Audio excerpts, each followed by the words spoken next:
is the Glass Cannon Network.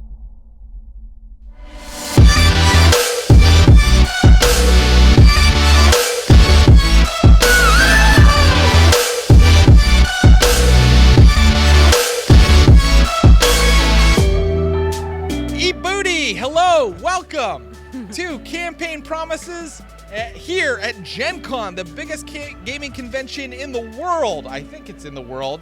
I don't think it is in the world, actually. There's a bigger one in like Thailand or something? I think it's the biggest role-playing game convention, but I think there's a bigger German board game convention. Wow, Clinton Truck's already actuallying me. Clinton Trucks, and I'm Jared Logan. This is a show called Campaign Promises, where we talk to exciting, interesting people in the world of gaming and each other about our ultimate gaming campaigns, whatever we can imagine, right? Usually it's a challenge to prove the other person doesn't know games as well as you, but we're not doing that this time. It's all love at Gen Con this weekend. Right. Yeah, usually we kind of challenge each other to tell us what game we'd use. Anyway, you'll get it in a minute. We'll play the Campaign Promises game in a minute. But right now I want to introduce, we have guests this time. We do. So we have to be on very good behavior. We have a guest. We're so happy that she is here. She has published Dungeons & Dragons Adventures. She's a dungeon master. She's an actor. She's put out 2 albums. The most recent one is called Behold Her Dreams. Please welcome to Campaign Promises and the Glass Cannon Gen Con booth, Amy Vorpahl, everybody. Yay! I got so excited. I almost broke the mic. Yes. It's very happy to be here. Thank you. What an intro. Well, oh, man. I know. We researched you. I know. We had all of your credits ready to go. I know. I feel This so is flattered. a real show, Amy. This isn't just like me and Clint fucking around, okay? Yeah. Zero fucking. You never Yeah. know. You don't know. Yeah, you never know, but now you know you're in the hands of pros. You got nothing to worry about. Okay, feels good. So, how's your con been so far? Okay, con so far been pretty good. Got this. Got That the was Vax wristband. Step Full number Vax, one, full Vax. full Vax. And then, well, I'm just going to tell you. Today, this is day 1. I'm so excited that you are going to tell the audience about this. Immediately. We know about this, but I want you to tell the audience what happened. I Yes. have been on a Bumble date already at the con, where we walked the exhibit hall floor. Talk about rolling the dice, ladies Gen and gentlemen. Con day 1. Rolling the dice. Yeah. So what made you decide to do that? I've never. Why? Why? Yeah.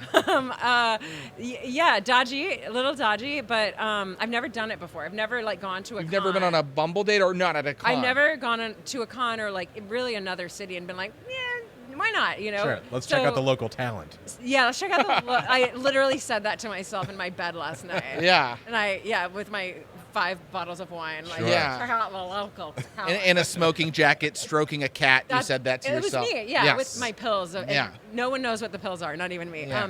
But they rattle. But I don't know why. I don't know. I'm dating. I am dating. Sure. And here we are. If you're watching at home, Amy is available.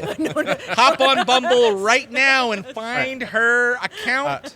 So for the chat, if you'd like to date Amy, she's in reach at this point. How did the date go? It was fine. It was good. Fine and good. And He's not watching. You can be honest. he's probably not. It was. Here's what I'll say. It's I will always have a delightful time. Yes. But one of us will be doing the heavy lifting to make sure it's a delightful time, and that's how I felt this time a little bit. Like, okay, You didn't get whisked. I'm You a wanted to get whisked, and there was no conversationalist. whisk. I know my way around a Gen Con. Yeah. I know my way around. Let's play this game. Let's have this demo. So I was doing a lot of that, and could he keep up? If we're gonna do binaries, no. See, Amy, I'm you on a date. I make sure the woman has fun. Like, for example, I'll tell her all about my DVD collection. You know what I mean? Like, in depth, all the criterions I have. Ladies love that. Yes. I was also trying to, I could tell, not that I don't think many people, or it's always a thing, especially at Gen Con, do they know who I am or not? Sure. This guy definitely didn't. So I was trying to also dodge, explaining that, but he'd be like, so what are the hot tips for Gen Con? I'm like, I'm so busy, I don't know what to tell you to do, but yeah, I think I got away with it. I think I got in and out without him ever ever popping a goog, you know? Yeah, Sure. no, that's good. Yeah, you don't. I can't imagine dating in the era of Googling people. I met my wife in so long ago. There was no Googling really. I mean, Yeah. Google existed, but Yeah. there wasn't this thing where you automatically Google someone the second you start dating them. Especially dating someone who, if you Google them, the first thing that pops up is their first and last name.com. Oh, right. Then you go to their website, you see Oh, that yeah. their videos aren't very good, and you're like, I'm not going to have That's- sex with this person. Uh-oh. Story. Yeah. No, people will ask for media on dating apps that like, oh, do you have that or whatever? And I refuse to give it to them. Media like they want to see your work. Yeah. They want to see your CV. Yeah, and I won't give it to them. I say, I don't want you to have to go down a rabbit hole. And they're like, well, that's presumptuous. Well, you know what that is? That's the worst version of you tell somebody you work in the entertainment industry, like, what have you done that I've seen? Yeah, I'm like, But you're getting it on Bumble. yeah, I guess the alternative, the like subterfuge is me going, I need you to know who I am first, who is like an incredibly neurotic woman, but like on the internet, oh boy, what a delightful, fun Right, experience. sure. But in person, I mean, I'm not delightful, but Sure. there's like extra layer.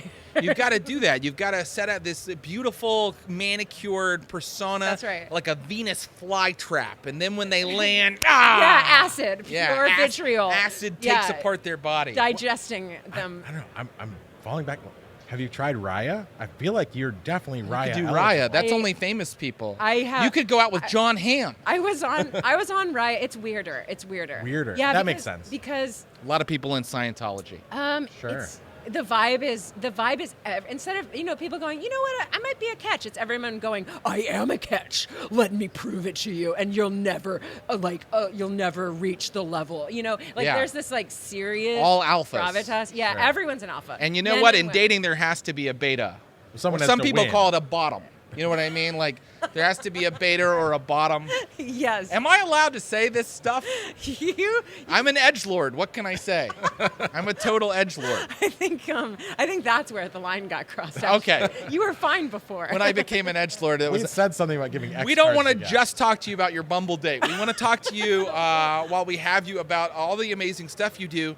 You have published a canon D&D 5e adventure. You have an adventure in Candlekeep Mysteries. Yes. What was your process for writing that? What was that experience like? Oh, that's so dope. So the first thing, Chris Perkins was project lead, and so he emailed out what the pitches needed to be, and it was all books that adventurers could find in the Candlekeep library, and through finding this particular book would spur them on to another adventure. It's a great premise. Yeah, and I was the only pitch that stayed within the Candlekeep because, and I didn't know this. I just pitched one thing, and he was like, "That's great." But my thing was, I just wanted to have a bit of a stinker energy of like, "Oh yeah, Ed Greenwood, Candlekeep, yeah, well take this," and I just messed with it a little. Yeah, you put the whole Yeah. trial on trial. Thank You you for put the sticking whole it to system that on nice trial. old man. Yes. Yeah, to a very talented, undeserving of my mischief.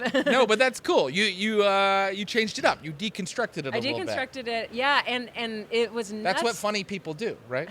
That's right. Yeah, you take what already exists and you fucks with it. Yes. And that so then I got thumbs up.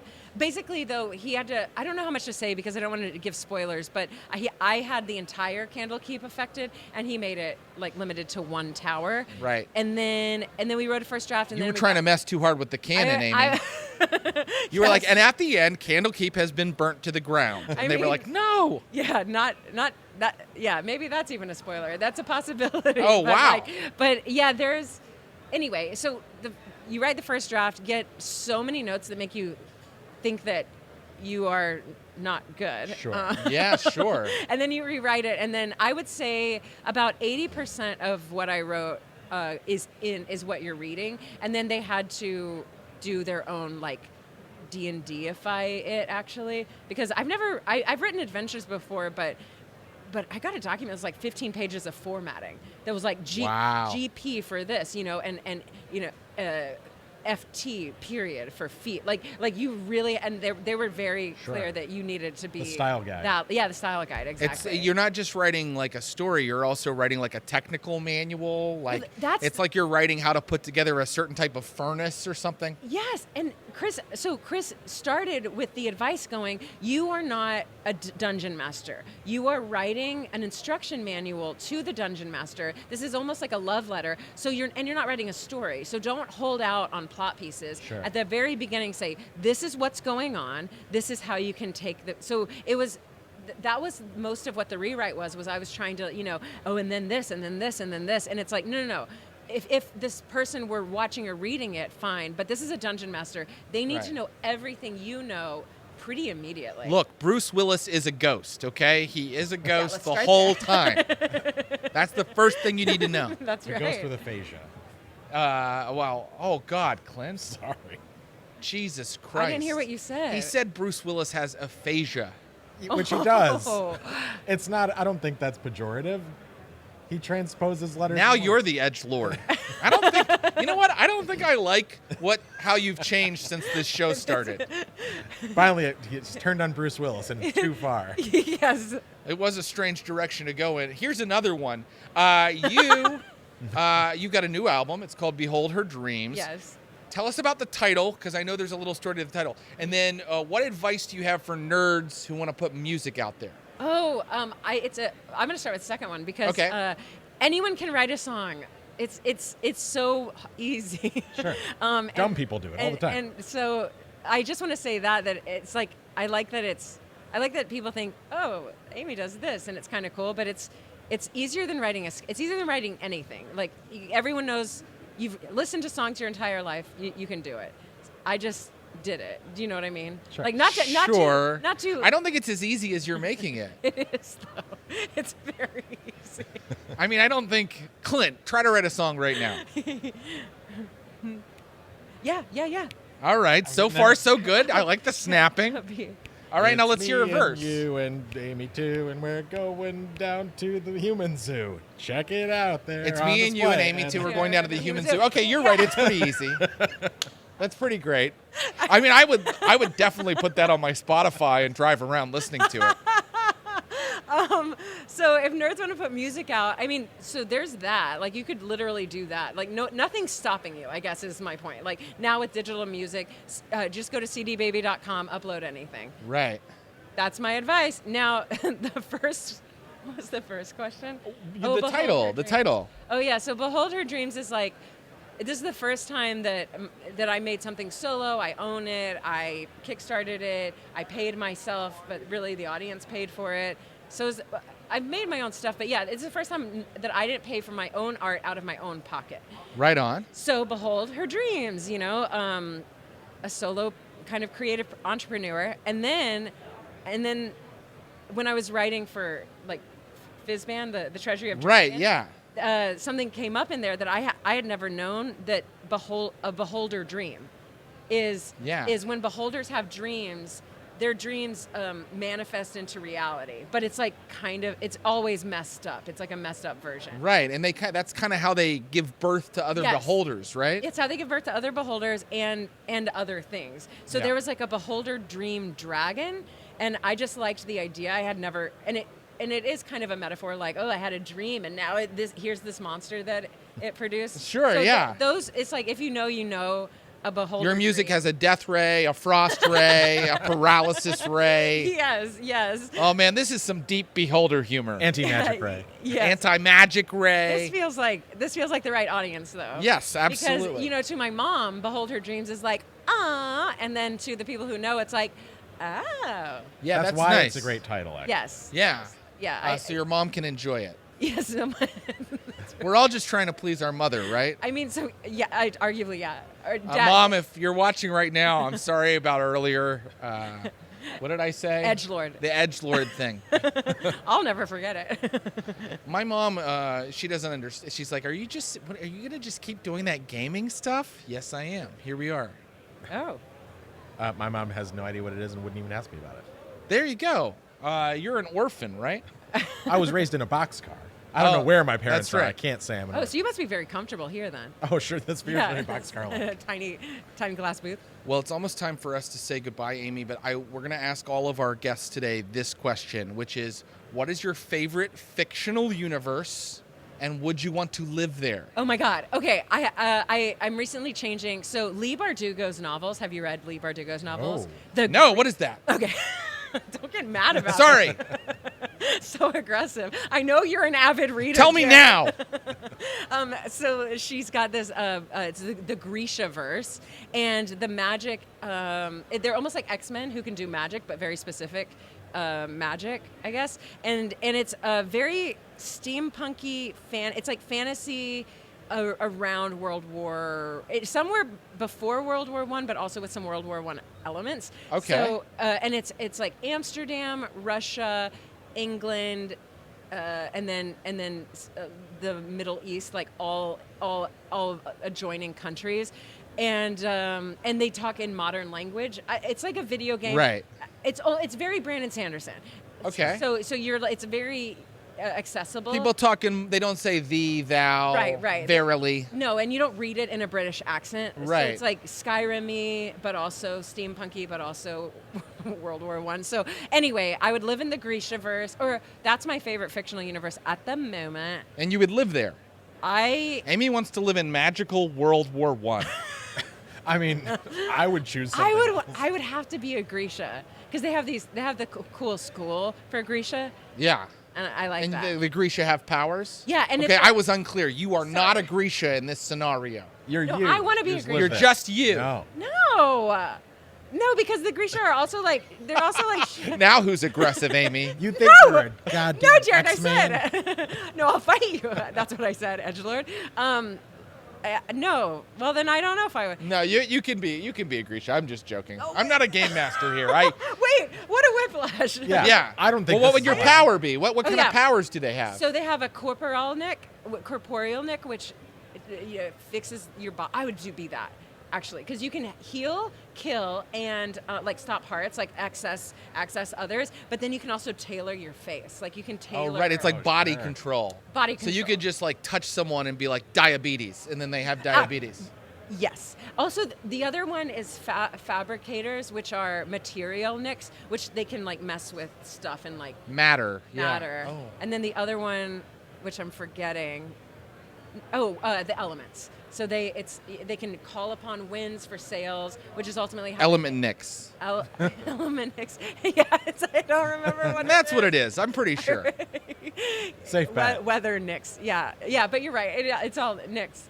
It's all very it's all very Eastern European-esque. Yes. Yeah, so I would do that. Well, thank you so much for talking to us. Where are you off to now, or where else can people see you at the con? Okay, just go to my Twitter. It's at Amy Vorpahl, and I've got a calendar there, but I'm heading to the thing I'm most excited about, which is my little IDM music video that I made for the Kickstarter. Yeah, awesome. IDM will be playing as part of the short film block in the film festival, which there's a film festival at Gen Con. That's cool. Super cool. Yeah, I didn't know that until this year. So. And I have seen the video. It's great. It has friends of the show on it. Like, I'm sure everybody's gonna love it. Enjoy the talk back. Talkbacks at film festivals Oh my are always great. People that raise their hand and they're like, I have a long opinion.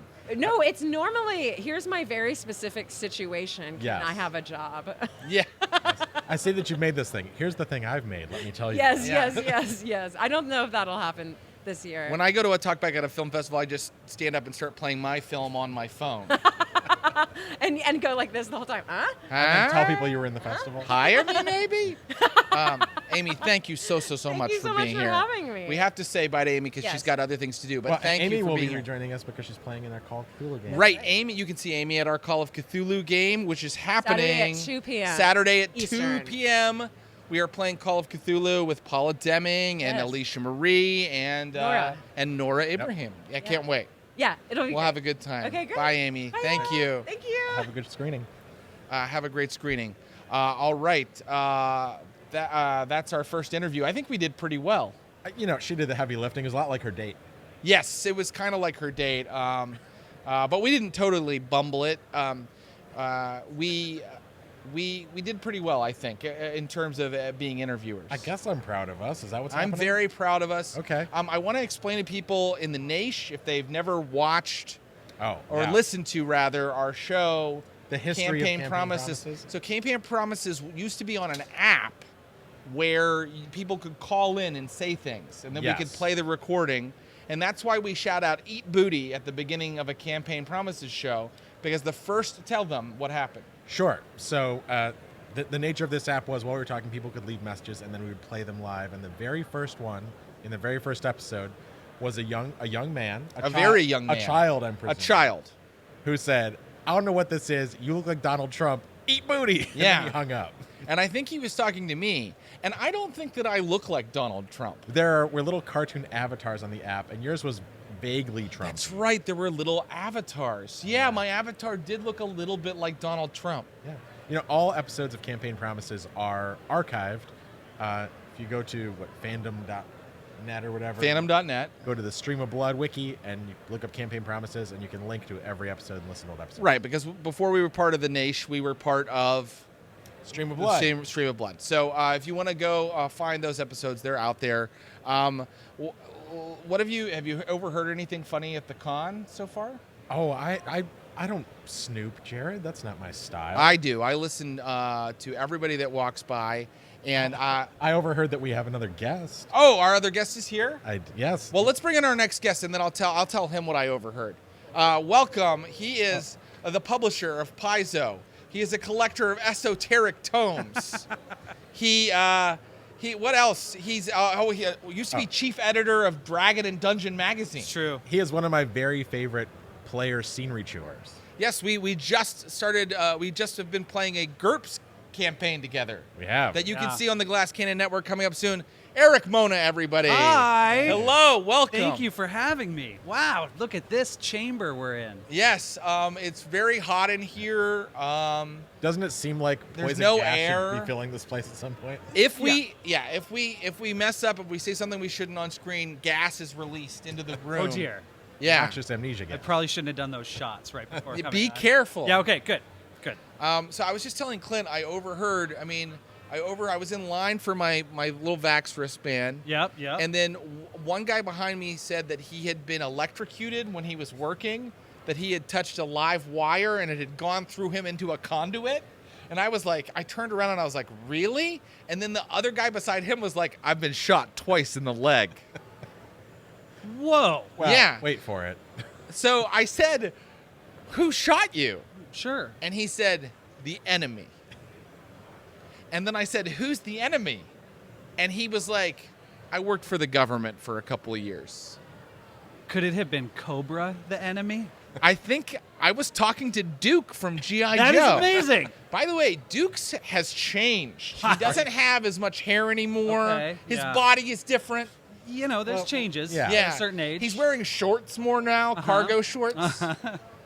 He's turning into John Goodman from the Big He Lebowski. looks a It lot makes more of like sense. John Goodman now. The Joe team really suffered a lot after the 80s. They never found gainful employment after that. It's true. Yeah, well, I guess private military is really pretty specific. Actually, all they need to do is wait till about now when their day has come. Sure. I just imagine like the Joe team member barbecue at like job interviews. Like, what do Barbecue you do? And sounds he's like the name of a GI Joe. I kill people with a flamethrower. And an axe. He had an Okay, axe as well, this is a marketing firm, so we're not going to need your services. Poor barbecue. Poor ambush. Poor roadblock. Anyway, Erik, thank you so much for being here. Thank you for having me. It's always nice to talk to you. We've had a couple of these little interview things. Yeah. We used to do some on the Stream of Blood. How has your con been so far? Amazing. It's so cool to be back. You know, Yeah. I was here last year, but it was really like we didn't have a booth, and it was more like, what's Gen Con going to be like? And the answer was pretty subdued. Not a lot of people here. There's still a lot of folks who aren't ready to come back quite yet. But Yeah. there's new people who have kind of filled the gaps, it seems like.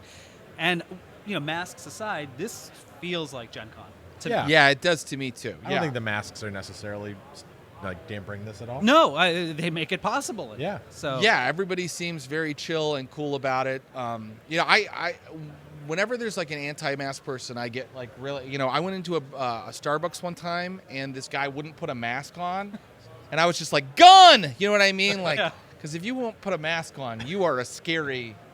I'm gonna say motherfucker. Ooh. Whoa. I'm gonna say it. All right, are we on that 5-second delay? Suddenly, gas is released. Oh well, yeah.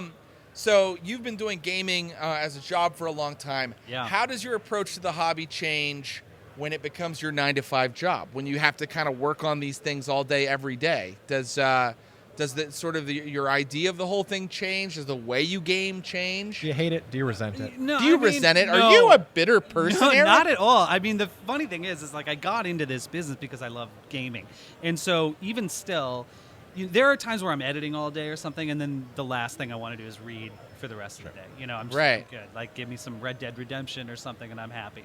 But when there's a game, I just feed off of that so much. I love the energy. I love the creativity, and so that has not diminished at all. The way in which I have been ruined by this. Yes. Okay. Good. Now we're getting to the meaty stuff. So someone will be like, "Oh, check out this new RPG that I got," and I'll be flipping through it, and I'll be like, "That's an interesting font choice." And just like I've become a little too critical of like the physical manufacturing. Sure. You've become catty about fonts. Except I, as a person who collects a lot of role-playing books, am super picky about that stuff. Yeah. A badly laid out or designed book makes me not want to play it as much. Yeah. Well, it makes it hard to play. 100%. Yeah. But even like stuff like the paper stock and stuff, where I'm like, Okay. oh god, this feels coded. Like it's gone a little too far. And Clint, you can get really catty about fonts. You hate Helvetica. Well, I'm going to get catty about the term fonts. What we're referring to are typefaces. That's a very good point. Whoa, what is the difference? So fonts... Can we talk about this for a little while? This Yeah, I feels think so. pretty Yeah, interesting. this is important. Sure. A font will refer to the various things within a typeface, like it's bold, it's italic, it's underline, it's... Right? I believe I'm correct in this. Graphic designers in the chat. I can't see it, but tell me if I'm right or wrong. Graphic designers, go off, kings. Tell us we're wrong. I'm looking at the wrong camera. Hi, I've got you. Okay. All right, Clint, I have to take your word for that. So, Erik, Yes. I definitely am more comfortable as a game master.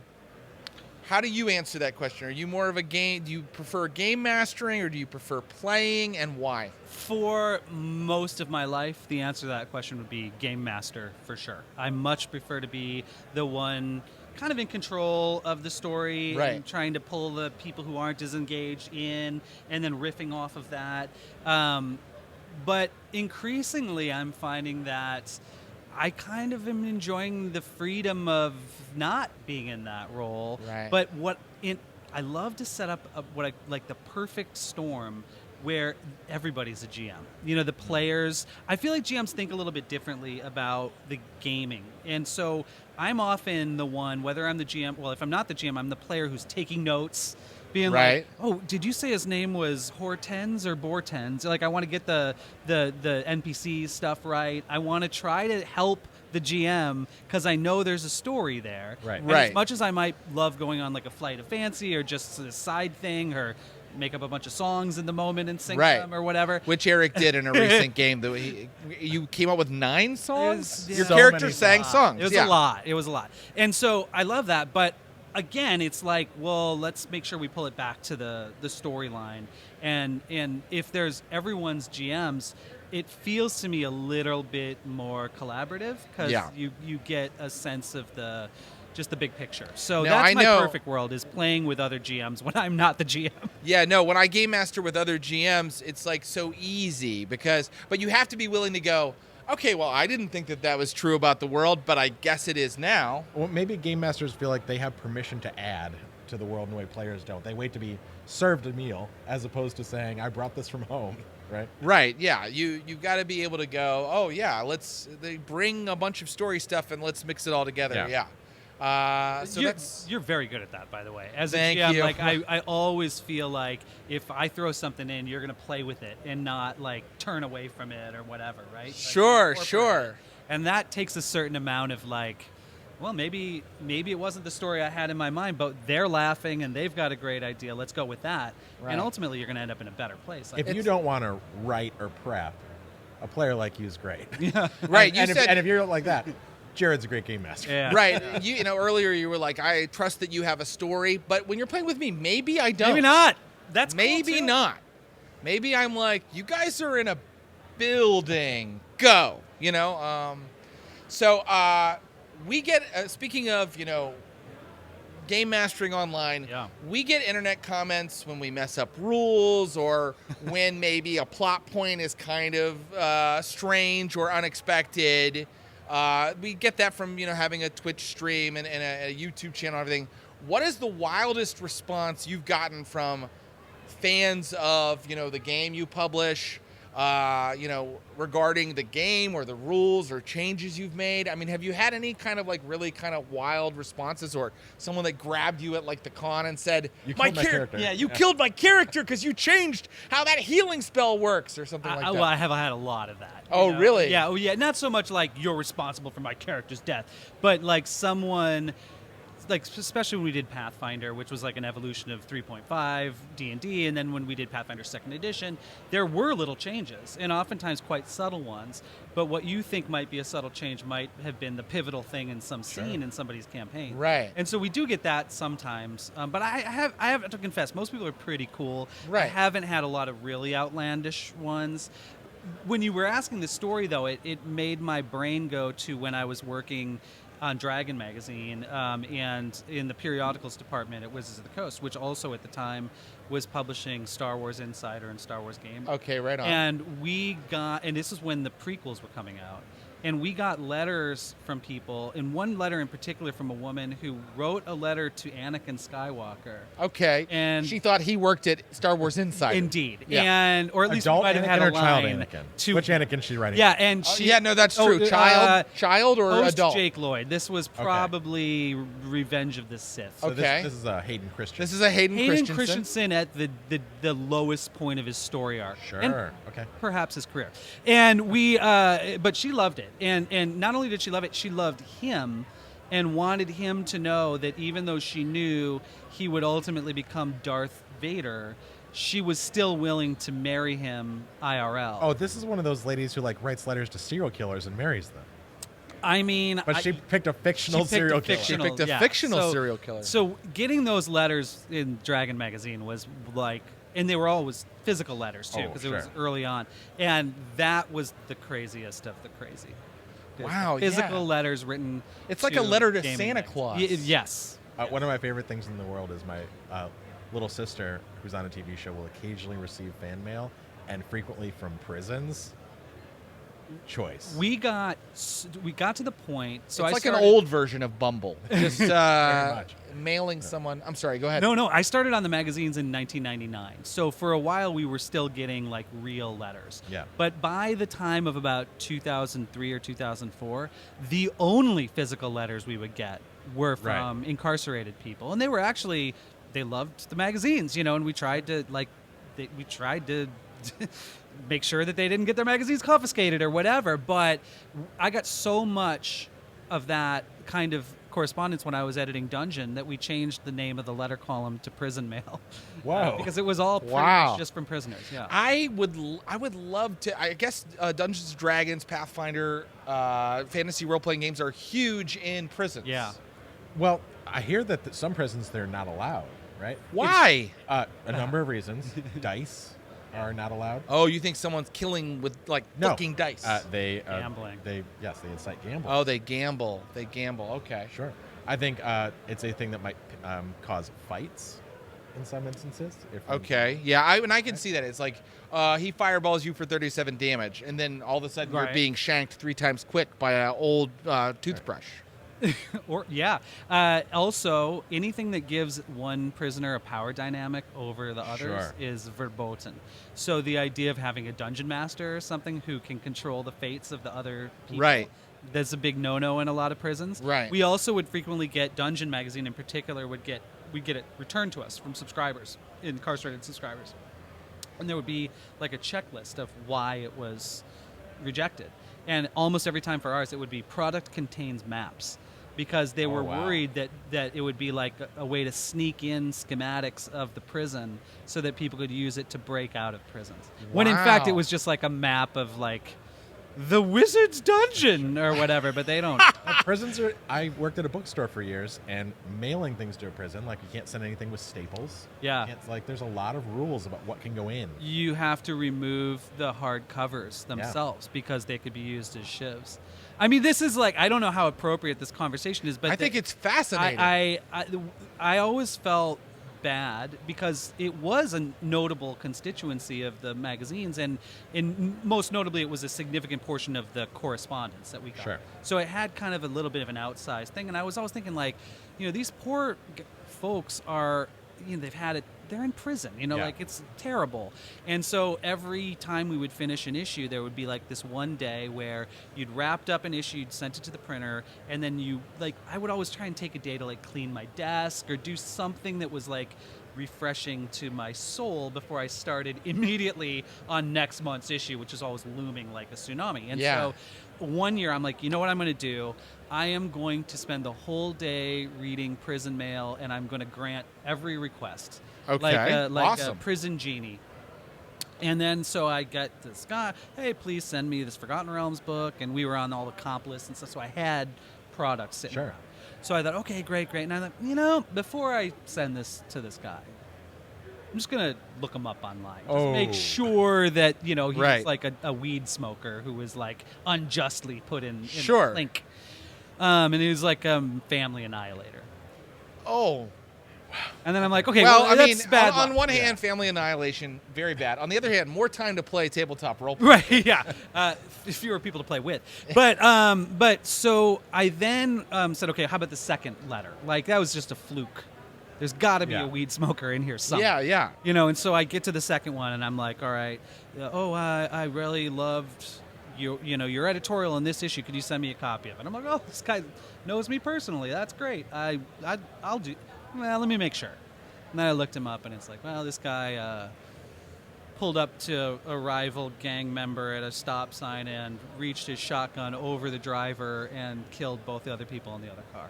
Okay. So okay. I'm like, okay, so to make a long So where's story your line? short- You were like, okay, you know what? I'll send it to that guy. I that was a very short-lived Yeah. prison fairy day. Yeah. Because I'm like, I'm over it. I can't. Your You're like- emotional hygiene day really turned on you. Yeah, Right, you were it like, really this will improve my spirits. No, it was, and I mean, again, it's bad all around. But like, some people are in prison probably because they deserve. Some to people be, have to go to prison. perhaps, yeah. Well, hey, So there you go. Before Eric runs, I think we should actually play the game. Oh yes, campaign promises. Let's do this. Okay, so Right. what we do here is we say like a type of game we'd love to play, but it doesn't kind of exist maybe out in Okay. the wild, Okay. and we either say, oh, this system would be great for it, Okay. or we say, well, I don't know what system would it be, but it would have to have this kind of rule, or I'd want the character sheets to look like this. Yeah, all right. Makes sense? Okay. You're going to run me the game I want to play, but you get to decide how to run it. So which one should we pick, Clint? We made a list, so we were prepared. Usually we pull these out of our butts. Given the conversation, I would almost say number 8. Number 8. Okay. Yes, this is great. Okay. Because we were just talking about this. Okay. How would you create a really good game, or what system would you use to play like Mindhunter, Silence of the Lambs, Profiler? Okay. So we're playing like FBI agents. Yes. Okay. We have to get into the head of these serial killers. Right. We have to go interview Ed Kemper. Oh, not Ed Kemper. Wow. That's what they do in Mindhunter. They do, but Ed Kemper is the scariest one to me. Okay, well, Yeah, he's pretty scary. Yeah. He's sure. Silence of the Lambs. Then you have to go interview Hannibal Lecter, the Multiple Red mates. Dragon. Okay. What kind of game would we use for that?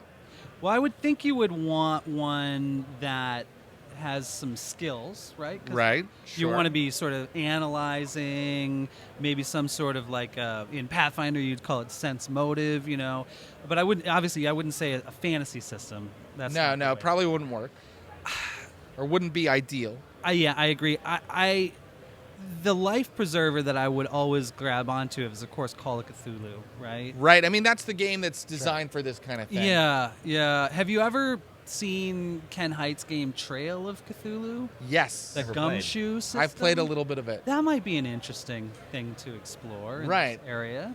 you spend a point, you like in forensic pathology, and then you get like a forensic clue, right?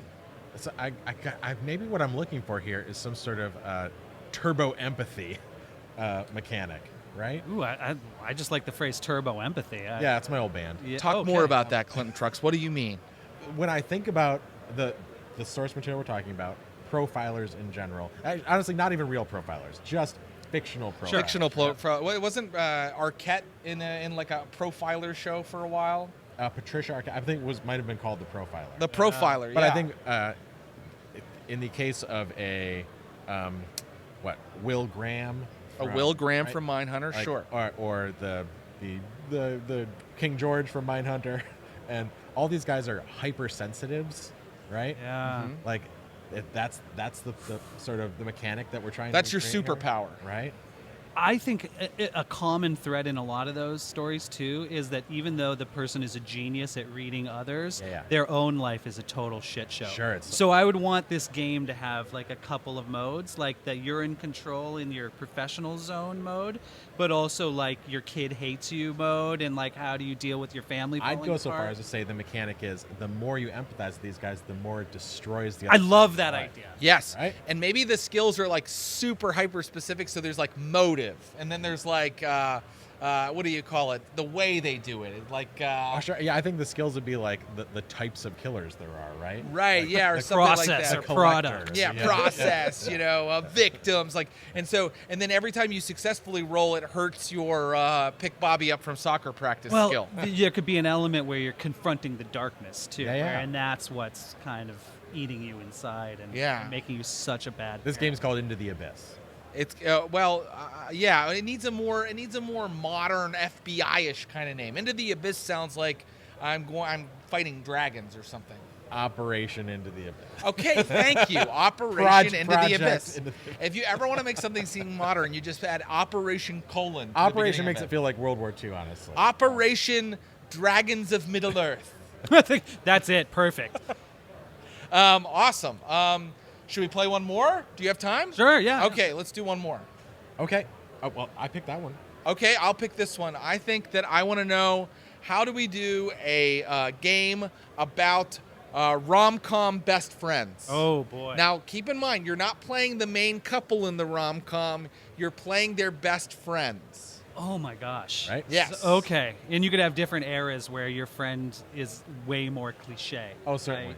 You're the Sure. best gay friend, or you're Like, there's the gay best friend. The guy clearly always has like the party animal best friend. yeah, the Right, party right. animal. Yeah. I like that.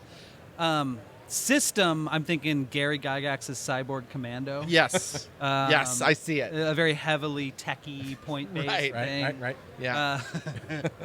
Now that's interesting. Have you guys ever played The Adventures of Baron Munchausen? I've never played that, but I've heard good things about that game. We should play that. It's just like telling It's- stories, yes, right? Yes, but there's like an anti-mechanic as well, where you'd tell this. I'm probably getting it wrong because it's been a few years, but you'd tell a story about like some hunting expedition you went in Sumatra and the prize jewel that you brought back, and you can then challenge the person's story and be like, well, Lord Logan, the way I heard it told, you fled from a group of whatever, and then you have to then decide, do you accept that person's challenge and be like, well, I did flee, but Yeah. or you go, no, you're wrong, and then the person who challenged you gets to keep the ante, right? So you could do something, I guess, along those lines. I've where already you're cast trying this game. to- okay. We have to run this. We've got 6 people who'd murder this game. Play yeah. Baron Munchausen Yeah. on the Oh, glass yeah. cannon. For sure. Let's I do can it. just like go through some of your stream of blood guests who would be Yeah. just phenomenal at that game. So how do we do it as rom-com best friends? Well, So I don't know the mechanics of the Baron Munchausen game. My pitch for Rom-Com Best Friends was to take the mechanic from like a Kids on Bikes, where you're all playing normal kids, and then there's one special character who everyone plays together, and that's our romantic lead. So you are sharing sort of our protagonist main character as our special ET, analog, and then everyone else is playing the best friends around them. and our goal is to have them hook up. Unless it's a, Our How to Lose goal a is Guy in intercourse. Oh, it is. Our goal Oh, is okay. to have them have full intercourse. Wow. Okay. And Well, then I come back to Cyborg Commando. Yeah, you're right. Then Yeah. then you have to use Yeah. Cyborg If they didn't Commando. want us to do that, they wouldn't have put the table in the. Right, exactly right. I think that Munchausen might work if you're like the story you're telling is like all the advice you're giving the main couple friend, and then they can be like, well, that won't work because of this, or I don't do that because I don't know, I'm clumsy and I dropped the bouquet or whatever. Unreliable narrator in this sort of romantic setting is kind of interesting too, because you can do like a little Rashomon of instances. You could be like, have you heard about, John and Cindy? I heard they were, they were going at it hot and heavy in the back row of the drive-in theater. There's no rows in the drive-in theater, but and then someone says, well, anyway, I like that idea. You could sort of construct the story of their romance. Right, yeah. I like it. I love the Or Munchausen. the people that know them best. Yeah, they're best friends. That's lovely. We love you, Eric. Well, Thank the you feeling for is very mutual. coming and having this romantic sit down with us. The conversation with Eric really went a lot of places. Yeah. It went all over the place. It went to the darkest depths of human depravity. Right. But it also went to kind of a cute rom-com place. I like it. Yeah. You can see more of Eric at the Glass Cannon live show this weekend. Yep. Where you'll be reprising your character. Of Tiny Murder Clown. Yes. Tiny Murder Clown. Yes. And Fan favorite. And you can also see him on the Glass Cannon in an upcoming Game Garage where I'll be the game So master. excited for that. You can also see him tomorrow playing D&D 5e with Paula Deming. I and am. Me. Yep. Going to the other side. Yeah. Join us for all of that. Thank you so much, Eric. Thank you. Yeah, Glad we'll to be see you here. soon, pal. Okay, we'll see you around. All right. Gen Con attendees and exhibitors. Hey now. The time is now 5 o'clock. Exhibit hall will be closing in 1 hour. Oh, no. We only have one more hour to do our show. A ticking clock made this much more exciting. Clint, are you telling me that I have to raise $5,000 or the show is over right now? And they're going to close down the orphanarium. Light up those phones, everybody. Donate. Smash that donate button. Michael, is there a donate button if people are watching where they can donate money? I'm getting a yes from Michael. Donate so that we don't have to shut down the show. It's going to be awful if we have to turn the show off. Oh, hey, guess what? We have another guest. What's that? Someone's at the door? One of our friends is at the door. Please welcome incredible game designer and shark movie aficionado, our good new friend, Mr. Kevin Kulp. Hey, Kevin. Hello, Kev. Jared Logan. Hello, Clinton Trucks. How are you guys? Hey. Very good. Hey, Nash, if you loved TimeWatch, and I know you did, this is This is why. the man responsible for TimeWatch as well as other games. Yes, that Yes. is correct. Including one we're going to talk about in just a second. But I wanted to ask you this. First off, we're jumping right in. Okay, let's go. Are you ready? By the way, sometimes I get aggressive. I'm not angry. I'm just being entertaining. This is just regular Jared energy. This is just my energy. So you recently had a gaming convention in your house. Did. How did you do that? How did you decide to do that, and what was involved in that? So this was actually the 20th time we've done this. Oh, wow. This is an anniversary present from my 20th wife. annual, or do you do it multiple times a year? No, annual. Wow. Yeah, exactly. It should have been the 22nd. We didn't do it during the pandemic. Some people buy gifts for their spouses. Instead, we have all of our best friends come from across the country to our house to play games for the weekend. Awesome. And so the answer is a lot of background work in figuring out people volunteer to run games. I work out the schedule. I do it a little bit unusually in that people tell me which games they like, and then I schedule them in with specific tables so that I can create my own special little groups of people who I know. You really well curate who's I at do, each yeah. table Yeah, and what it's like game they're seating playing. people at a wedding. It's very similar. Yeah. Anyways, but it's fabulous. It's one of the best things I do. And how many people did you have? Traditionally, we've been up to about 55 or 60. I think we were down to about 35 this year. That is a present from your wife. How That's many a lot of concurrent guests. games? What's that? How many concurrent games? How many So games at one 5 time? or 6 concurrent games Wow. in 5 different slots over the course of the weekend. I think we ran 23 unique rule systems and 27 different games or something like that. Oh, you're the perfect guest for this show. Yes. Now tell me, what's your advice if someone wants to do that? I mean, what's the main takeaway, do you think? The main takeaway of that is to get people to volunteer to do things and think about your food and your space, right? If you have one place to play, you run one game at a time. I brought in tents and have a big enough backyard that we could spread people out a little bit more, especially this year. But thinking about sort of food logistics and bathroom logistics and where people are playing, that's the important thing. Everything else is easy after that. Sure, you don't want a fire festival situation. Yeah, I do not want to. I don't trust my friends. Like, they could be cannibals. We don't know. Kevin, Yeah. yes or no? Did you dig just a giant hole in your backyard for people to shit in? Okay. A midden pit. So I have a dog, which means that I didn't really have to do that work. Okay, great. Yeah. Excellent. Good. And like my yard, neighbor's yard, it doesn't matter. Yeah, it doesn't matter. It doesn't matter. As long as this shit goes somewhere. That's really incredible. How's your con here in Indianapolis been going so My far? con in Indianapolis has been going fantastic. I got up at 3:30 this morning. I flew in from Charlotte, North Carolina. Oh, you got here just today? Yeah, I just got here today. Yeah, I was at a client site in North Carolina, and so I couldn't get out till this morning.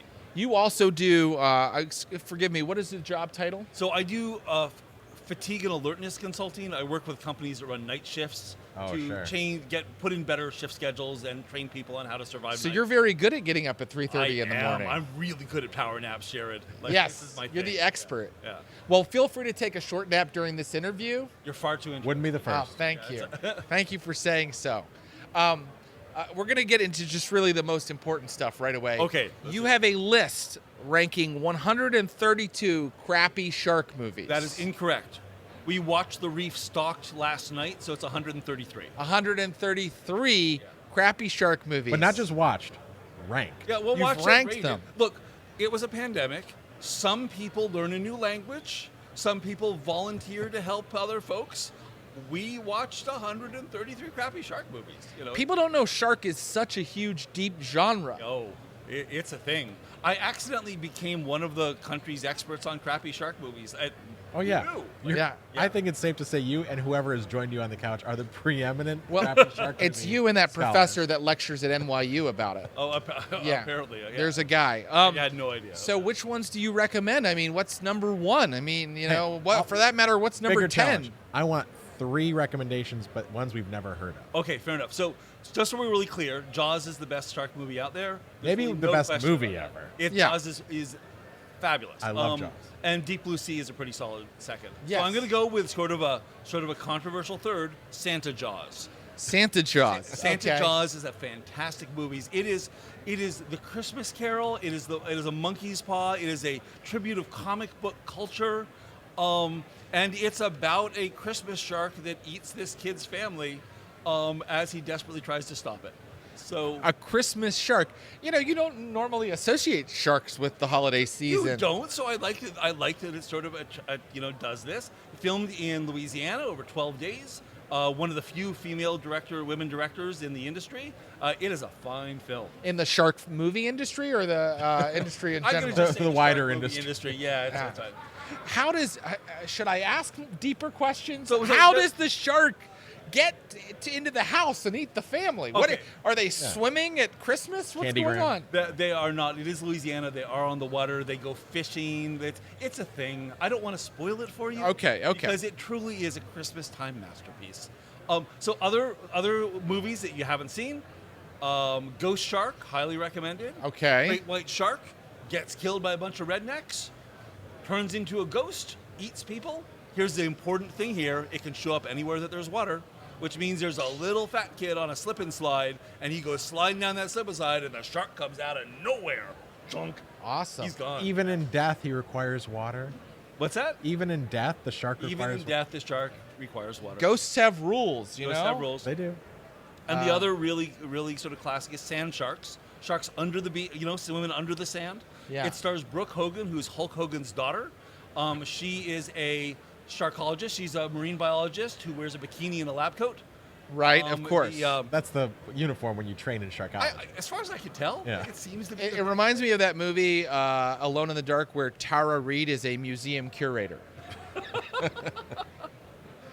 Sand sharks. They should just do a shark for every material. You know, plastic sharks. There is- aluminum sharks. There's snow sharks. Snow sharks. Yeah, there's Robo Shark. It tweets at people before it eats them. It was a shark that ate an alien probe. complicated. Like, I don't want to go into. How is it tweeting? How did it learn how it has sentience? Okay, first of all, it's an alien probe that got eaten by a shark. Of course, it is sentient. Okay.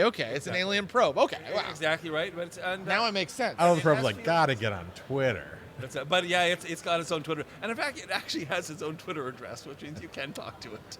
That's But- now? Oh yeah, For real? I mean, yeah, this was a couple years ago. I but mean, yeah, you're obviously. you're inviting disaster if you tweet. So, anyways, yeah. Might be a dead account. Yeah. All right. Well, here's what I really wanted to talk about. You have a new game that you wrote with the help of a couple other people, I'm sure. I co-wrote with Emily Dressner. Yes, with Emily Dresner. This is Swords of the Serpentine, a new Pelgrane Press gumshoe system game, right? We loved the gumshoe system on Game Garage when we played TimeWatch. This is the new game. Tell us about it. What are some of the inspirations for it? I love the cover. It's beautiful. Tell us about it. So this is Swords and Sorcery Gumshoe. Gumshoe was designed so that it is more fun to figure out what the clues mean than it is to try and roll and fail to get them. Yes. So this is, but traditionally the thing that Gumshoe's bad at is cinematic combat. So this is my work to make that really, really fun. It is Fafhrd and the Grey Mouser, Lies of Loch Lamora, kind of Ankh-Morpork. I love Lies of. Close You to my heart. love Lies of Loch I Lamora. love don't you? Fafhrd and the Grey Mouser. Too. Yeah. You're going to be in good shape.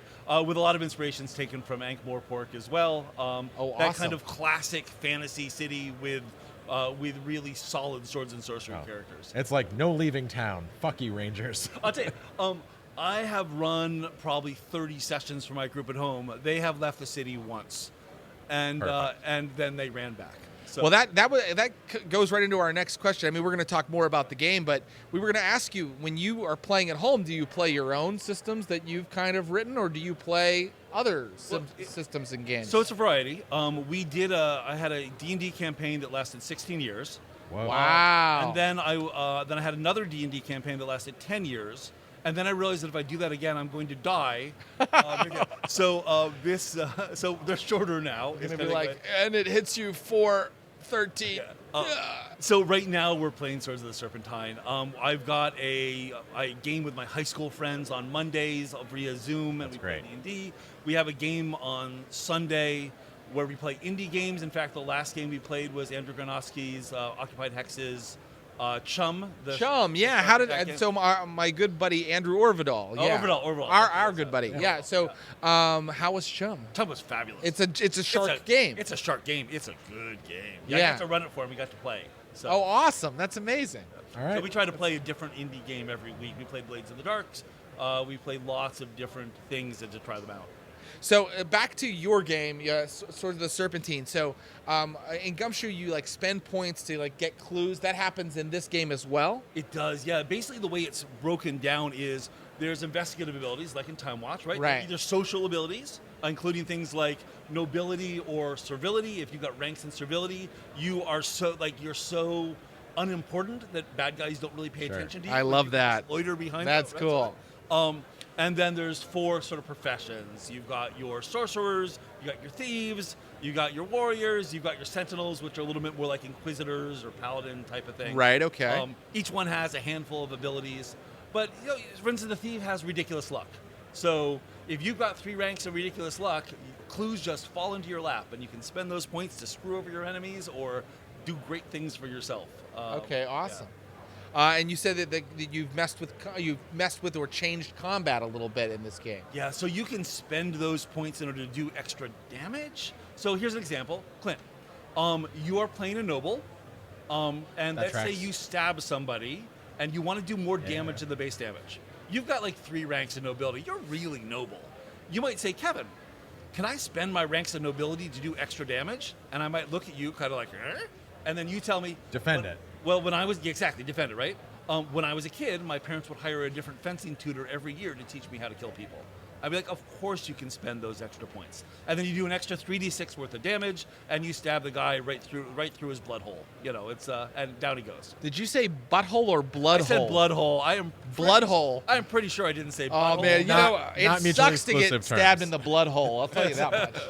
Is anybody else's blood hole sore right now? Mine's a little sore. It's been a long day. It's this Gen Con food, buddy. I don't think you have a segue for that, so I think let's move on.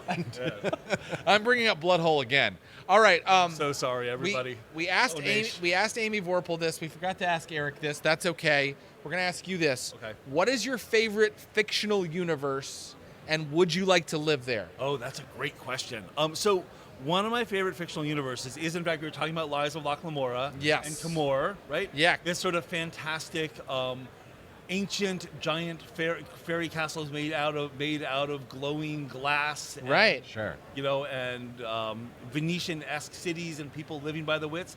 That's just like a fantastic place to visit. I do not want to live Yeah, there. you don't Yeah. want to live in Camor. I don't have the wits for not that. even a little bit, but it's a great place to visit. I'm a big fan. Yeah, no, I mean, it would be cool to like visit for like an hour and then go, okay, I'm going to get out of here before I get stabbed by a street urchin. And since he's our last guest, we can throw it to ourselves. Do you have an answer to this question, Jared? Oh, geez. Well, I mean, you and I talked about this a little bit when we were coming up with the question. And as a Star Trek completist, I not only love the Star Trek universe maybe the most, I also would love to live there. Okay.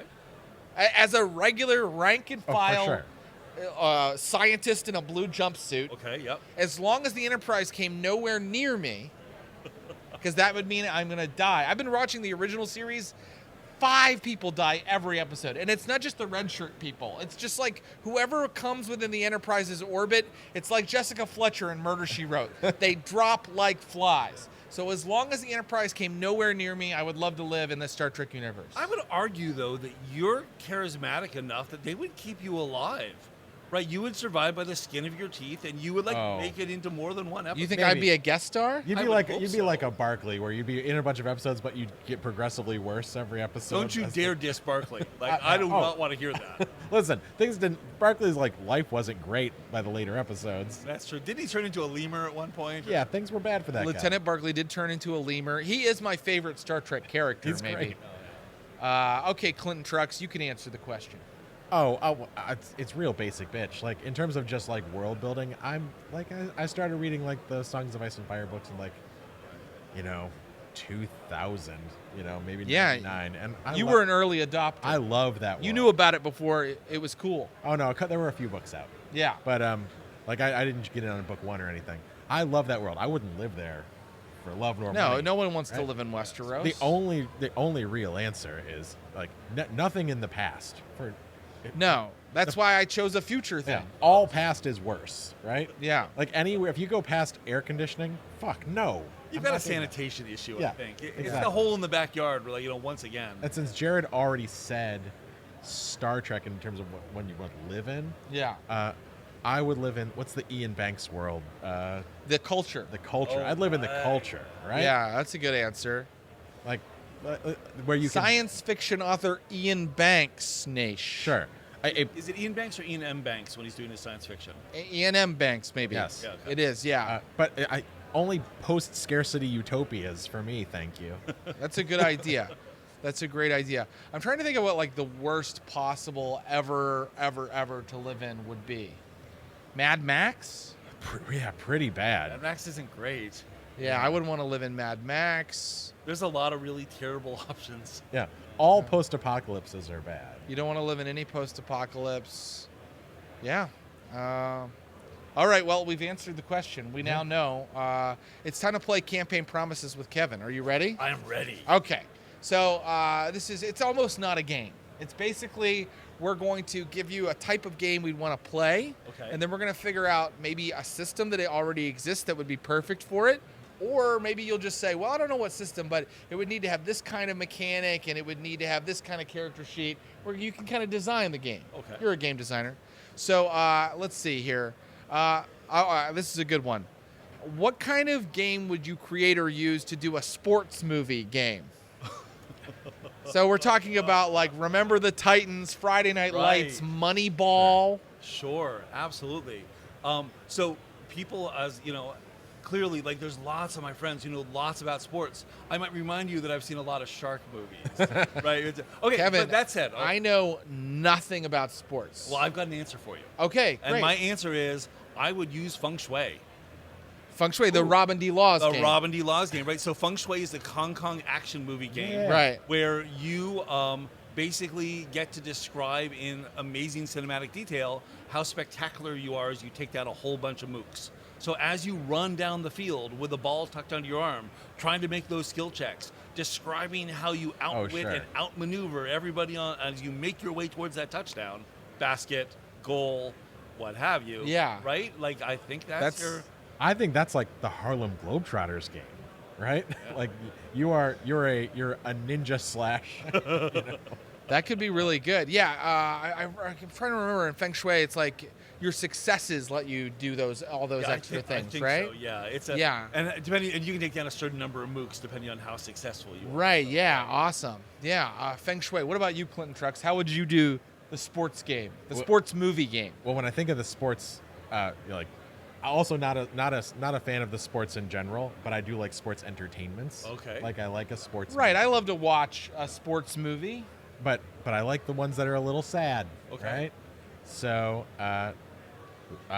if we're going to do like a Field of Dreams, A Field of all of a Dreams, sudden now sure. we've got ghosts. That, Yeah. that really opens up the available. You're gonna need ghost rules. You're gonna You're gonna need need full spirit ghost rules. Yeah. If you're talking about something like a Friday Night Lights, where really it's about how these perfect physical specimens only have a few years of being considered to be That's gods really among men, interesting. and Yeah, then- the way, I mean, this happens with pro players too, where they kind of lose character points over time. I think right? that's the mechanic. Is you are like there's the chance, obviously, that the dice will go your way and you'll go on to a pro career.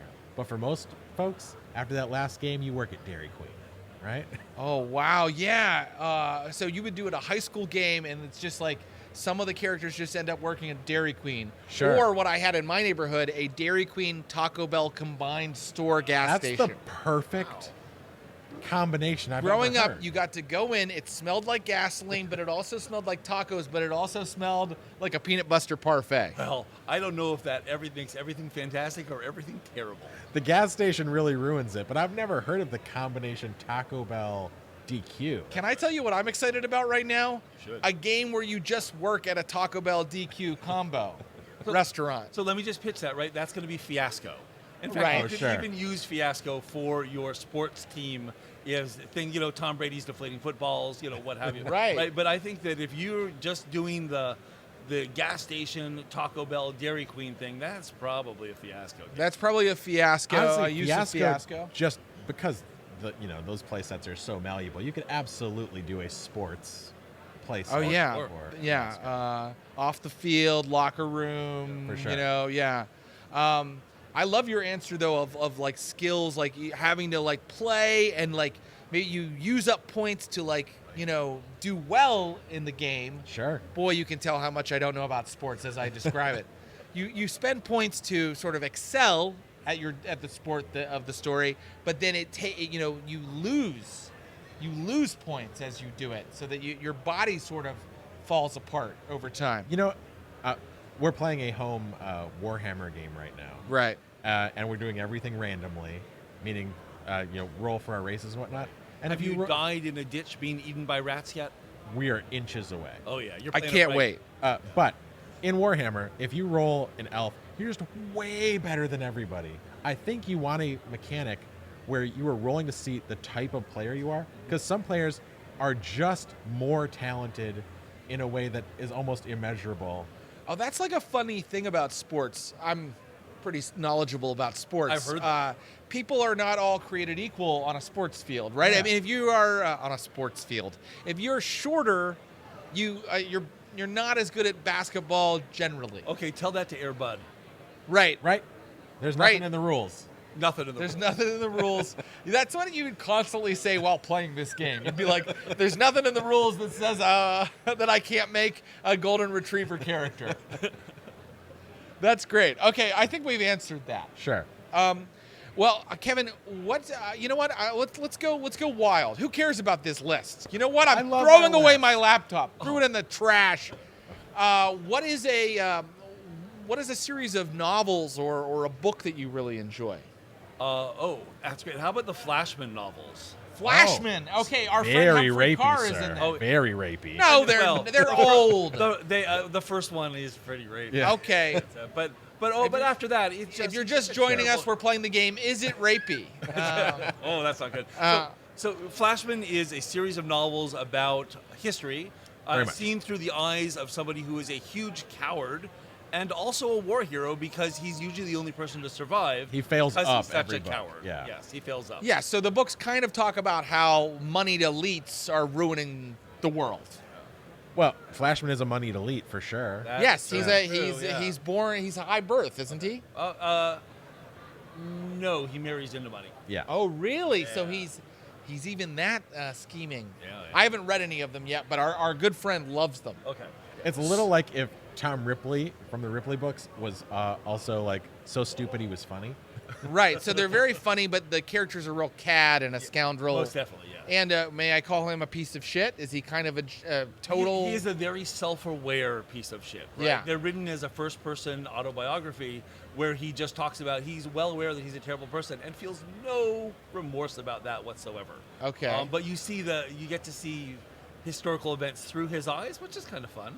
Usually he's running away. But Yeah. I think he's a this is coward, but he also will opportunistically murder people if given the chance. So this is perfect. How do you do a game, and it doesn't have to be specifically about the Flashman novels, Right. but that embraces that idea of cowardice is one of my best traits. It's the way that I've stayed alive. Like, how do you do a Flashman game? Sure. Well, we've certainly had Flashman-like characters in TimeWatch games before. Okay. Where they're basically stuck on this TimeWatch team of incredibly talented, important, impressive people, and they are well aware that they are none of those things, and they have to fake it. Yeah. So I think that what you do is you set up scenarios where the game expects high performance from all of the other characters, except for the one person who's playing sort of the Flashman analog, right? And they desperately have to pedal to keep up without letting anybody know. Now, do the other players? So this is interesting. Do the other players know that one of them is a fraud? I think the answer to that is probably no, because if they find, I mean, the players probably do. The other characters, I don't. Right. Or the other characters don't? Because if they do, they can blackmail them. So that's, I a love thing. this. So it's like, there's board games where one person is the Cylon or Right. one Right. person is the traitor to Camelot. And this would be a role-playing game where one person is the... You're not supposed to be here. Yeah, you are not supposed to be You here. were Right. plucked out to join this team, and you shouldn't have been. You You can do are that in science incompetent. fiction. You could do that in a Western. Oh, yeah. There's Right. any number of different things where it's all about the one person who's desperately trying to pull their weight. And how do you decide who gets to play that guy? That's... Whoever does the best Don Knotts impression. I think fist fight in the backyard. Okay, all right.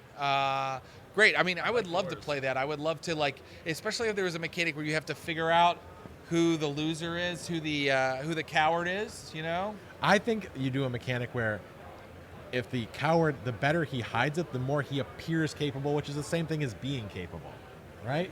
Right. So it's just a matter of, keeping up appearances is the same thing as actually doing your job. And in fact, Pelgrane used to, I think still does, publish the Dying Earth game, which is Yes. based on the novels of Jack Vance. Sure. And one of the things that you can do in that is, in fact, talk other people into doing things for you against their will. You make your roll, right, and they're going to believe you and do what you ask them to say, even if the player doesn't really want to. So that seems like the right kind of system to run. Yeah, that would be, Pelgrane would be the perfect That's system. very Flashman-y. Yeah. Yeah, that's awesome. All right, Clinton Trucks, do you have another one? Should we play another one? I kind of want to go back to one of my favorites on the list. Okay, go ahead. Let me bring the list up again. I'm Go excited ahead. to hear. Oh, that was easy. I just had Yeah. to open my computer. Okay. Like, I love number one on our list. Okay, let's which do was a game in which you play a touring rock band. That is the party. Okay. Right?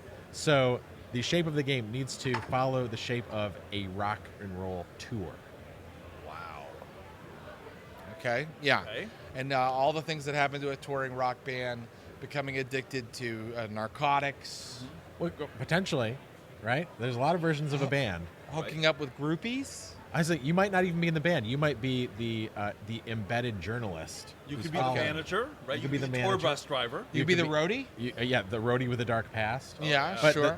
the shape of the game is rock tour, right? Right. Where the players choose to insert themselves So I think you play this out in scenes, and I think that each scene is a different concert venue over the course. I of the agree. tour, I think that's right? great. Okay. So that you can see, and in each scene, your whatever it is tracking your various abilities keeps getting goes down decrements by 1 every scene. So you're just in Sure. a much, and you might The decide tour is that grinding you down. the tour is grinding you down, right? Your emotional patience is wearing out. Maybe you're showing up for gigs and you're stoned and you don't actually know how to play your guitar right now. Sure. So So Yeah. that might be one way to do it. I think so. I think so. When we sort of lightly came up with this idea, our friend Greg pitched that this be done in Aegon by John Harper and Sean Ittner, where you treat each venue like an island, essentially. Okay. Right. Right. So. So the one session would be one venue. Exactly. Okay, yeah. Right. And I think it's pretty. And the tales of rock bands are larger than life, much like the children of the gods. Right. Right. So if you were to playing a Led Zeppelin, I can absolutely see Aegon being like almost a 1-to-1. Yeah, absolutely. That's Kevin, do you amazing. rock? Do you rock at all? Do you like to rock? Sure, I am rock adjacent. Okay. Sure. Yes, I'm rock adjacent. More of an easy listening guy? Oh, Is that a rockabilly? No. Sorry, or I thought in terms of musical talent, I am musical talent adjacent. I'm delighted to rock. Yeah. Okay, what when you want to rock, like how do you rock? Like what do you listen to? Usually something pretty loud. Like my musical taste is fairly varied. Other than maybe for disco, I would probably give that a pass. You don't play disco? I do not play. You don't play disco on your Spotify? you, don't, Okay. you don't dig on that disco? What We rock? all have our weaknesses. That I guess is mine. Yes. I was going to make it a more specific question of, if you had to pick the sort of band that if you're running this game, Yeah. what sort of band do you send out on the road? right. Right. What kind of band are you? Because Okay, I think I think- I do like outlaw country, it's country, but there's more cocaine than there should be. Yeah. You know? I do not outlaw country. I do very within the lines. Carter family. Lady Antebellum. Yep. Just very not. Wholesome. Yeah, they don't. My game is very boring. It's like mostly about contracts and whether they had the right stuff from your rider in the green room. Sure. Did you manage to sync your song to a commercial? Exactly. Oh yeah, the big commercial deal for the bank. That we're gonna have our song with that bank. But the question is to you, what kind of rock band? Would you dig? It's going to be Christian rock. It's hell it's yeah. gotta be Right, Christian rock because I mean, what you've got. Not only do you then get a lot of sweet sponsorship money from the church in order to help create your game, but also you get to watch people's sort of facade crumble over the course of Right. of the game as they try to keep up appearances because they need very strict appearances. But everything is going to heck when they do. There's also a super interesting version of it where there's always been that band where like one guy is super Christian, Right. and if it's like, was this song about a girl or not? I can't tell. That band that is always right. It's about Christ. Frequently, it's about Christ. If it sounds like it's about a girl, it's actually about our heavenly risen Savior, Jesus Christ. There's a game that's out this year. It's actually up for an NE called Jiangxi, which is a game about. It's for sale over there. I was going to go grab it. You should get Excuse it. me. It's fantastic. It's a game about a Chinese family in 1920s Chinatown desperately trying to run their Chinese restaurant and also fight hopping vampires. But during the daytime segment, you all have tasks that you need to do in order to run the restaurant, and each one takes a certain amount of time, and you parcel them out to the family members, and then more tasks come in. And you have to make terrible decisions about which ones you don't do, and there's consequences for that, and there's still going to be a vampire coming tonight. So you could adapt that to this kind of a game where you've got to do things to make your rock performance amazing, but you don't have time to do all of them. Yeah, I right. love that. That would be perfect. We're almost to the end, I think, of our time, right? Yeah. Okay. We can play a little bit more. If Kevin, can you hang out? I can hang out, sure. Okay, should we He hang out? gave the perfect suggestion for number 5. I was going to say, how would you do the show The Bear? Everybody works in a high-intensity kitchen, and you already figured it out. Yeah, you use Jiangxi. I would use Jiangxi. Okay. Yes. What about if you were going to make a game out of Squid Game? Sure. One of the or Paranoia. You could use Oh. yes, Paranoia. everybody- Wait, how would you use Paranoia for a kitchen? Oh, everybody backstabbing 100%. everybody else. It's more thematically than mechanically, I Right. think. But I still haven't seen the show, The Bear. I like it. 8.5. Okay. enough. So, sorry, I moved this along too quickly, but how would you do a game for like Squid Game, Battle Royale, The Hunger Games, The Most Dangerous Game? Sure, where you are both hunting and the hunted. Right, yeah. All You PvP. mean, that's a combat-heavy system. all PvP. It's all PvP. It's all PvP. Yeah, there should be role-playing games where you just play PvP. I like PvP. Like, if I'm running Vampire, there should be Attention, Gen PvP. Con exhibitors You have to and let- attendees. The time is now 5:30. Exhibit hall will be closing in 30 minutes. I don't know if you in the nation can hear that, but this man came over the God mic and said that this area that we're in is going to be closing in 30 minutes. But you know what? Fuck him. We're staying here all night, broadcasting until the wee hours of the morning. It's like pirate no one radio. can stop us. It's pirate radio. And if they come to this booth, they're going to have to drag me out of it, kicking and screaming and urinating in my pants. Lock the door. Kevin's staying. The door is already locked. I just tried it. Yeah, no one leaves. Michael is staying. You're staying. We're not fucking going. Okay. So where were we? Oh, yeah. We were in Squid Game. Squid Game. PvP, and I don't have a great answer for that. I kind of feel like I should. It feels like most role-playing games expect you to work with other people that are Yeah. playing, Well, I'm not which is opposed different to, from all other types of games. All other types of games are generally competitive, right? A board game is competitive. A sports game is competitive, but role-playing games almost always assume that you work together. Can you hack John Harper's Lasers and Feelings for that kind of a game, where which is two sort of opposed opposed poles, and you get better in one or worse, when you get worse in one, when you get better in the other. Okay, I'm not yeah. sure what the polls are for. Betrayal versus I don't know. That's a good question. Teamwork. I Teamwork, mean, betrayal, yeah. that would be the two. That's true. If you can get everybody, there should be a great reward for being the last person standing. Right. But if you can get everybody to work together, you can overthrow the system. Squid Game definitely was people teetering between the poles of betrayal and teamwork. Sure. That was what that show was about. And if you spend you go heavily into teamwork, and you're really vulnerable to someone betraying you. Yeah, absolutely. And it was also I hear a metaphor for capitalism. But you say that for everything. I do say that for everything. The Lord of the Rings I consider to be really a metaphor for capitalism. Well, I mean, doesn't everybody? Yeah, yeah. I like that. The two poles, that's excellent. Yeah. Lasers and Feelings is eminently hackable if you can just figure out what the two load, what the poles are, your load stars. That's Right. what I'm looking for. Sure. Yeah. But, if we move to the Hunger Games or Battle Royale, now it's not really teamwork versus betrayal because everybody from the jump is out to kill each other. Except that, obviously, you read all the Hunger Games books, Jared. I actually read the first one, and then I watched all of the movies. That's all I read as well. Okay. But Yeah. once they team up, they overthrow the system. That's true. So there would be some sort of mechanic where you build up teamwork points, and then you then you put the system on trial. Yes, you put the system. That's on another trial. thing I say a lot. Okay. We're putting the system on trial. He does say this. I wish he'd stop. Yeah. All right. And, the Hunger Games, really, a lot of people think that it's kind of like a metaphor for capitalism.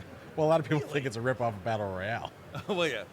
But they Some made money people. off it, which makes it a metaphor for capitalism. They may have made more money off of it than Battle Royale Guaranteed. made. Yeah. Okay, great. And then what about, like, The Most Dangerous Game? Have you ever seen The Most Dangerous Game, an old movie? I've read the short story. Okay, yeah. Yeah. So that's like one person being hunted by a bunch of not noble, but like moneyed hunter. I think that's a metaphor for capitalism. Yeah. I think it might be a metaphor for capitalism. I'm not sure. Okay, it's hard to say for sure. Okay. But if you played a game like that, would you want to be the person being hunted or the person hunting humans for sport? If I'm playing the Who game, are the I think players it's more in that fun game? to be hunted if you're playing the game, I think. The drama's more juicy. I think it's a one-on-one game, right? One GM and one player. Right, like a gumshoe 1-to-1. Oh, sure. And I think that narratively speaking, the guy who's hunting is, he's got the mechanical advantages, but he's clearly the bad guy. Like, there's not really Yeah, a for question sure. there. So, but maybe he has less like what do you call it? Like inspiration points or right. luck or drive. I'm going to take a hard left turn because this is reminding me of a game I actually would love to play. Okay.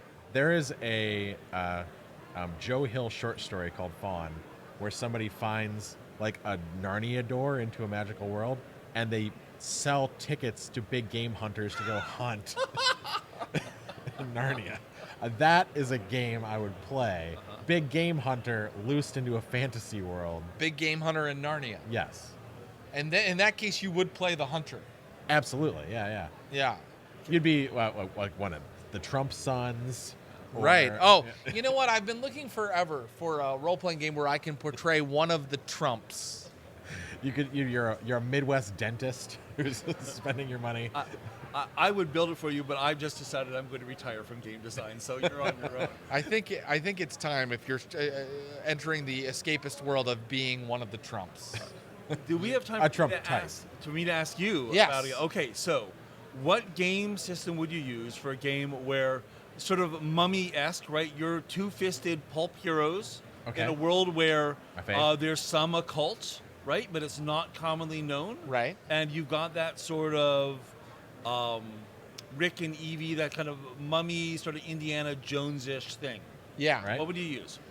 There are systems for that. I mean- Clint and I have talked about this because we love that sort of milieu or genre. Uh-huh. Did I say milieu right? You did, and I'm very it was delicious. Oh, I speak French. So we have talked about this. So there are games like Spirit of the Century, Yep. right? There is a White Wolf a long time ago had one called Adventure! Exclamation point. But it feels like there's not maybe a current one that people love. So there's Broken Compass. That's new. That's pretty that's new. brand new. It doesn't really do the occult part, I think, but it does sort of do the Indiana Jones-ish Jumanji. Yeah. It's like a little bit like Uncharted. Well, shame right? on them because Indiana Jones and Jumanji have occult stuff in them. Okay, well, fair. Okay. It's true. Yeah, Indiana Jones has a lot of occult stuff. Yeah. Christian theology and is proven to be absolutely real in the world of Indiana Jones. Weirdly enough, in the world of Indiana Jones, Jesus Christ really is the Son of God. You can't deny it. And the ancient Jewish religion Yeah. is the one true religion. Wait, that's not no. true because also worshiping Kali Yes. in the second, that also gives you powers. Yep. So in the Indiana Jones universe, we've established two things for certain. That the God of the Jews and Christianity is real, and also Kali Yuga, the Hindu death god. How does that relate to the CGI gophers in Indiana Jones 4?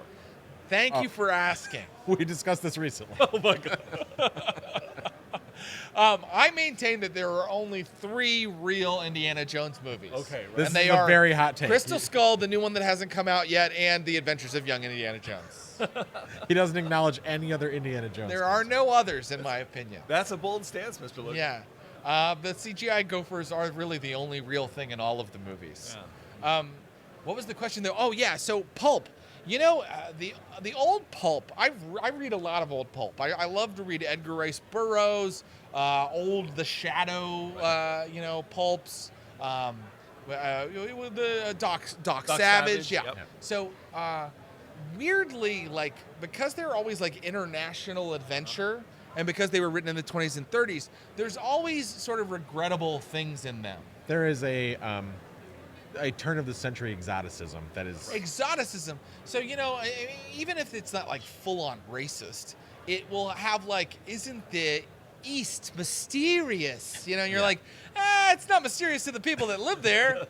So with a pulp game, like, we've talked about this before, I think you actually have to take it out of history a little bit and maybe make it into a very modern setting like Broken Compass does, where it's a little bit like Uncharted, Right. where you can kind of handle the countries and the people the way they are now, the way we understand them now. Or you kind of need like a fictional world that has all the pulp stuff without all the sort of sad history stuff. sure. So, there's a swashbuckler island, but there's also like a evil cult temple. but none of it is connected to a specific culture and country. Well, at some point, obviously, actual, real Nazis were pulled into this. But Nazis can be in the game because everybody wants to shoot Nazis. That is certainly true. You can still have Nazis. Yeah. That's my answer to that. Good answer. Yeah. Have we come? Now that I've gotten to talk, are we done? Well, that's generally how we know we've finished. We are getting close to 15 minutes before all of the lights go out and the man on the God mic comes and berates us for still being here. I mean, this is more campaign promises than we've done in a year. Yeah, I'm so glad that we got to come and hang out with Kevin. I am so grateful. Like, this is great, and it's fun doing this with Anish. I had so much fun watching you run TimeWatch that this is a lovely invitation. Are you saying we should run more TimeWatch? Well, I am saying you should run more TimeWatch, but there's also a lot of other really good games out there too. So I'm not. Also true. Also true. I'm not saying it won't happen. What's my camera? I'm not. Hey, Naish. I'm not saying it won't happen. I think I nailed it. Right down the pipe. Kevin, where else can people see you at the con? You're going to be running some demos of Swords of the Right, Serpentine. so I'm going to run Swords of the Serpentine tonight, and I'm running the game on Saturday night, which I think you guys are in. Yes. I have high expectations. Yeah. I'm in booth 423, which is Pelgrim's booth, signing copies of Swords of the Serpentine, signing copies of TimeWatch, lying to people about the game, just having fun. Yeah. Awesome. Yeah, go see Kevin at booth 423. 423. And buy a book. And check out all of the Pelgrim books because they're all excellent and awesome. I think that's it. I think that's campaign promises for Gen Con 2022. There's only one thing left. Eat booty. All right, we'll see you next con. Thank you and good night.